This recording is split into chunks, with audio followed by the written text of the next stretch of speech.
I'm Chris from Airwindows, and I'm recording this on Sunday, a little later than I planned to. I'll tell you about that in a moment. Because I have a new plugin, and the new plugin that I have for you today is Channel9. That's right, Channel9. Here's what's different. Channel has always been a pretty popular plugin of mine. It operates in a number of different ways. It has a slew clipping element, which acts like the limitations of op amps. It has a very subtle high pass built in to deal with the behavior of capacitors.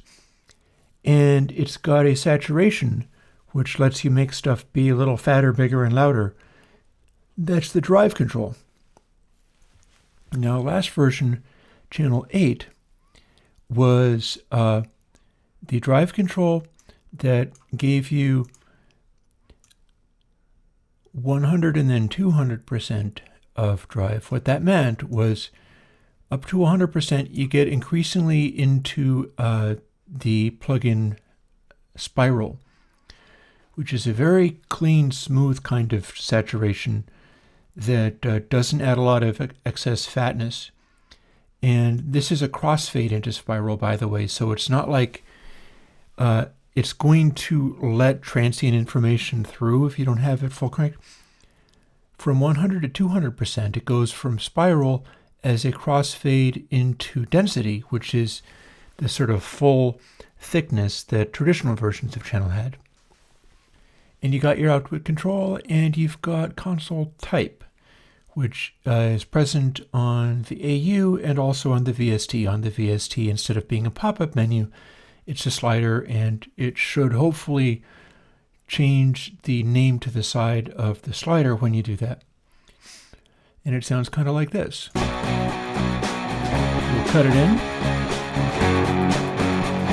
See, it gets kind of bigger and fatter. So that's the Neve setting. But here's what's interesting about this version of Channel. We've got two new models. I've got the Neve setting, which basically is not a copy or emulation of anything. This is sort of a legacy of the very first version of Channel that had these on. Like when I did bus colors, I ended up taking those and literally renaming them because they used impulse responses and stuff, and it was just a little too close to stealing somebody else's property. This one keeps the identifiable names because I'm telling you right now, this is not a sample or an impulse response of these things. That would be like cheating. Instead, this is calibrated, very much Airwindows style processing to act recognizably like the kind of stuff we're talking about. So the Neve, it's going to be sort of slightly bigger bass, a little bit darker. These also, Channel 9 also has added the ultrasonic filtering that recent plugins are using. So what this does is it has a saturation stage, so it is fighting aliasing in the saturation stage, and you can put it anywhere in the chain, and it'll clean up anything having to do with its distortion and get rid of either stuff that's going to alias or stuff that has aliased and hasn't aliased all the way down into the audible range yet. So it's very clean in that respect. But there's something else. This uses measurements from real consoles that I looked up and found, which do not roll off strictly at 20K. For instance, the Neve rolls off quite a bit higher than that. And the filtering that this uses isn't a perfect ultrasonic filter either. It's a little bit more resonant than that. It rises a tiny bit up into the cutoff. So the Neve, the API, the SSL are calibrated to slew clip correctly for all of these various things and have roughly the right super low frequency roll-off, which is, for these large format consoles, practically no low frequency roll-off. You're really not going to find that much about it. but they all have this tiny lift in the ultrasonics as it goes out of the range of audible hearing. And that's part of the ultrasonic filtering, is the fact that it's going to lift a little bit and then start rolling off faster. So the Neve has perhaps the most extended top end in that way. It'll go right up to maybe around 30K or so, if not a little higher. API just a little bit less, and SSL, consistent with it being a very large analog desk, it rolls off closer to the audible range. It rolls off just a little bit beyond 20K. These also are using new code that I made, which is going to be consistent for stuff going forward, where if I'm rolling off higher than the Nyquist frequency that you're using, like if you're at 44.1K and you really don't benefit much from having an ultrasonic filter in there, and the ultrasonic filter is already supposed to be nearly 30K, well, your sampling rate doesn't support that, so the plugin just automatically leaves it out. It only engages a filter if it's able to. And yeah, the SSL rolls off closer to here. Let's demonstrate it a little bit.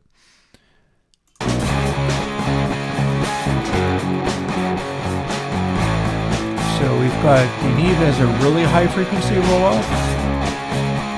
SSL,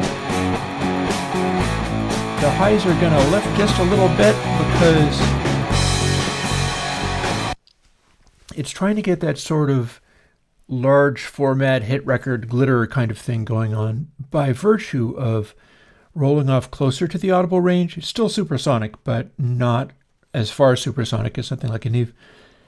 And the slight boost there does communicate itself a little bit. It's not enough to count as like a proper EQ. But then we've got TAC and Mackie. I was asked by somebody, and I may not have actually delivered for them. I haven't heard back from them, but I was asked by somebody, please make a version of my TAC desk that I'm using. I'm using a cheaper, older desk because I do my electronic music into it, and it just has the sound. And I was able to get some audio clips from this person and investigated the situation a little bit, as well as looking up examples of Mackies being used. I'm talking basically your Mackie 1202, the vintage Mackie 1202. And I found some neat stuff about these, which you may or may not be able to hear based on this music, but other kinds of things like soft synths and stuff will probably become more obvious. I have an interesting note on soft synths later. Both of these roll off well within the audible range. The TAC is a little darker. The Mackie is a little brighter. They slew clip pretty aggressively, being full of cheap little op amps and stuff. And they also roll off the extreme lows a little more aggressively than the large format analog consoles that are incredibly expensive and have expensive capacitors and stuff all in them. These are like prosumer at best pieces. I know the kind of parts that go into this stuff. And so what I've got is a fairly consistent sort of cheap French house style budget mixer for like making your house music and stuff like that. And it will sort of trap in the sound usefully, but it's doing it as part of channel. So it's not quite the same thing as using a dedicated EQ. In fact, that is one drawback where I did not entirely match the sound of the specific TAC that I had examples of. Here's what you get. Our TAC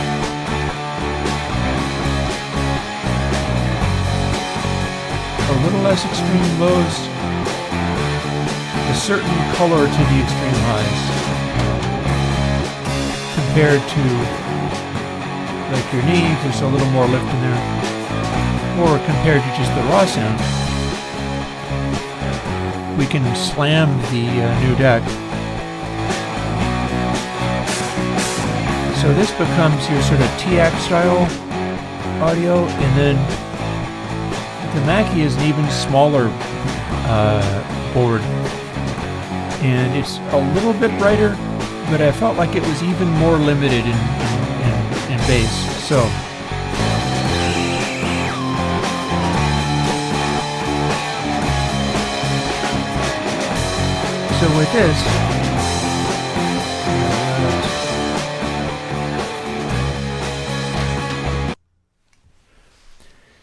with this, it's got a way of kind of sculpting and shaping, like extremely low frequency synthetic kicks and things like that, extremely high frequency artificial cymbals and things. And it's going to box that in a characteristic way. Now, the way, I can't speak for the Mackie because I didn't get a chance to actually work with the 1202, but the examples I had of the TAC were kind of interesting in that that board has EQs and stuff built into it, and I got Channel to get as close as I could in a sort of un-EQ shape style way to what that old TAC board was doing. But I wasn't able to entirely get it because the old TAC board had a characteristic mid-range boost. There was an upper mid-range crunch that was not insignificant. And that's something I'm not willing to put into Channel, because Channel is not about throwing weird EQ bumps on things. It tries to do its stuff through using the characteristics of the processing that it's doing. It does the slew clipping. It does a high pass, which since the last version of Channel, the high pass has the same processing and capacitor too. It's got an analog style high pass. And it's got that anti-aliasing filter, the ultrasonic filter. And that is designed to have a little bit of a presence lift just as it goes out of its range, which in the expensive consoles like your Neve and API and SSL, it's pretty characteristic of the way that that stuff really gives you a super extended range. Again, the Neve model is not really a Neve. It just does some things characteristic to what you get out of those. And one of those is that it's got a super extended high end, and the lift is so high up that you're not really going to experience it, even if you're consistently working in like 96K or 192K or whatever. I recommend 96. I don't think 192K makes sense. The API, well, I actually have API preamplifiers, so I have some familiarity with the sound of that. And then the SSL, one of the reasons I chose to roll that off a little bit quicker, so it's just barely, it's like, 24, 26K or so, is that these even larger consoles run through more stages. They run through more intermediate stages, op amps and things, the good quality ones that you get. And as such, the more stages you go through, the sharper the roll-off is eventually going to be when you've got real-world capacitors rolling off hiss and noise in the parts. Just like in digital, the more stages of that you've got, the steeper your roll-off is going to be. And so, yeah, we've got Channel 9 that is now boasting 2 new quote-unquote models.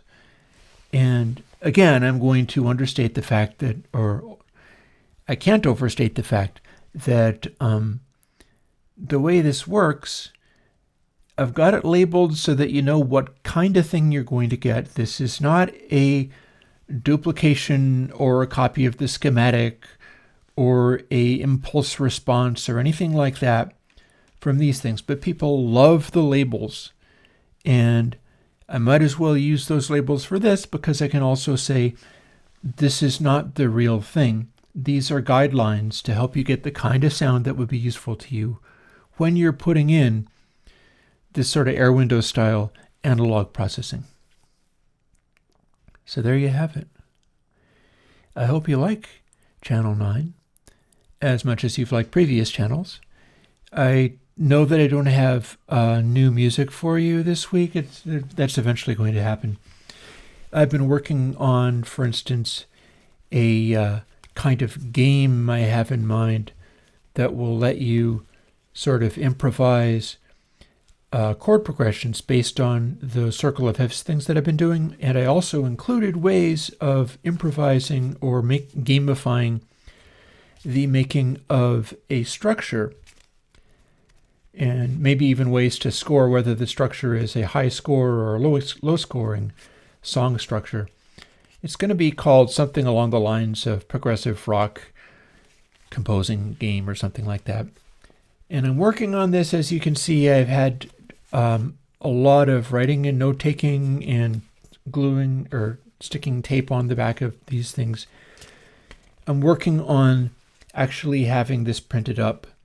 If I do, it's probably going to be a fundraiser type of thing, in that it's not going to be as cheap as I can possibly get it made. It'll be more like, I'm going to make these, you can have them. I'll also show you what I did. So if you wanted to make your own out of your own decks of cards, if you've got Sharpies and stuff, then knock yourself out. And I can hopefully earn some money that I can turn towards another project, which I wonder if I have in arm's reach. Hang on.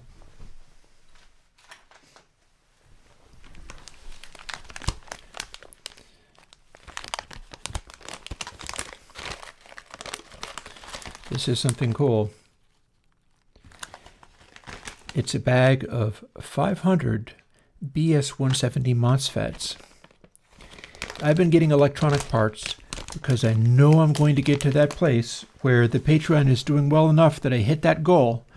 I have a goal that's at about $2,000 a month of income, where I'm going to start getting together do-it-yourself analog synthesizer parts, such as these MOSFETs, and set up a website where you can see where to get them, like I have done. And if you can't do that, I will literally send you parts.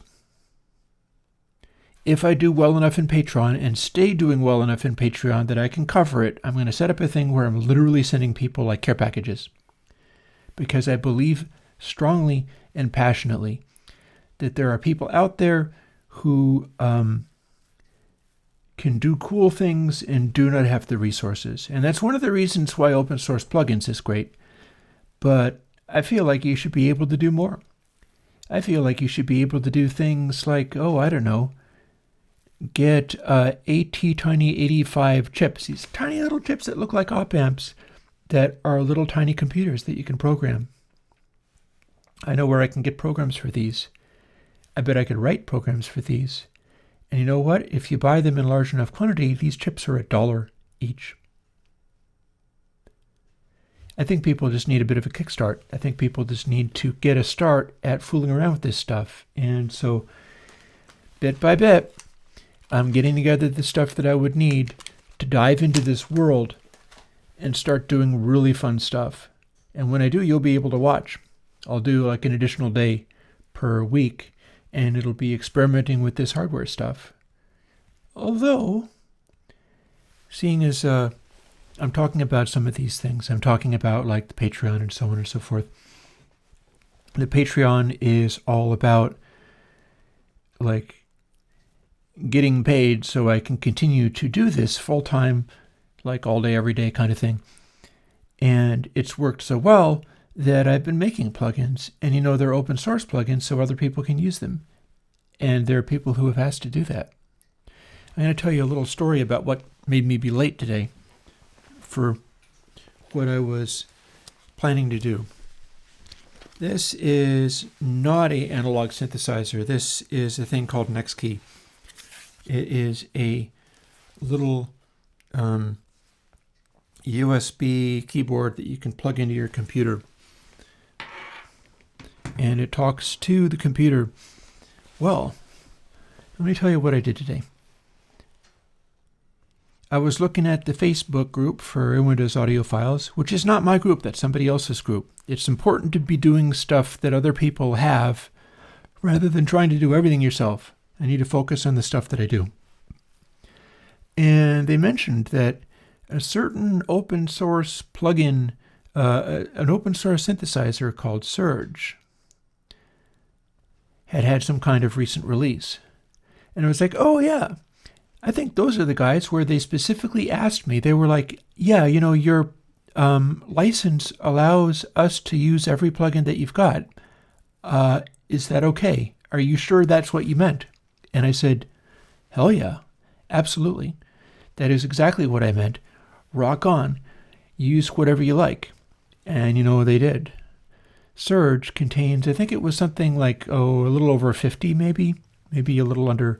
They did a sort of picking about what they thought worked well in the guts of an actual synthesizer. And they wrote things up so that they can kind of streamline the process, and they've been putting Airwindows plugins inside that synth, which means you can put it in more useful places rather than just having to tack it on the end. And I went looking to see what they were doing. I was like, oh, here's the webpage. I don't see my credit. Turns out they put my credit in the actual plugin. You click on the About box, and I'm there. I thought that was really cool. And I downloaded their plugin, and they have a Discord. Kind of like Airwindows has a Discord, but nothing's happening on it. I've been hanging out occasionally on Colin Bender's modular synthesizer Discord because I'm a modular synthesizer fan. Well, these folks had a Discord. I thought I'd drop in. And it's a bunch of computer synthesizer, open source nerds just like me. And it was a blast.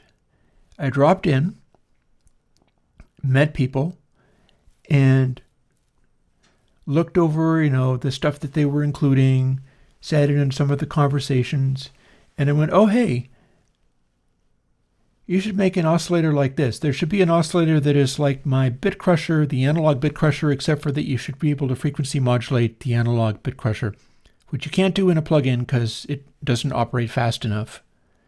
Well, somebody who was there went, oh, like this? And they ran a thing called Faust, which is a apparently online web browser-based